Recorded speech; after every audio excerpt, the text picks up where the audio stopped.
નમસ્કાર, હું યુવા સેના ટ્રસ્ટના પ્રમુખ પ્રદ્યુમનસિંહ ઝાલા.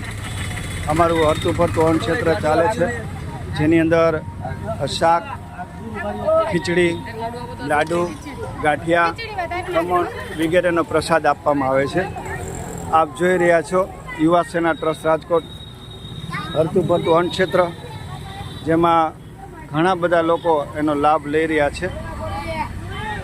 યુવા સેના ટ્રસ્ટ રાજકોટ જો લાંબી લાઈન છે.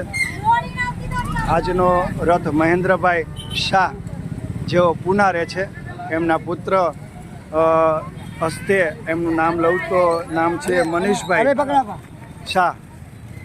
આજે એમના તરફથી રથ છે એમના પિતાની પુણ્યતિથિ નિમિત્તે. તમે પણ કોઈનો જન્મદિવસ હોય, કોઈની મેરેજ એનિવર્સરી હોય કે કોઈની તિથિ હોય તો તમે પણ આવી રીતના ભોજન પ્રસાદ આપી શકો છો. અમારા કિશોરભાઈ છે,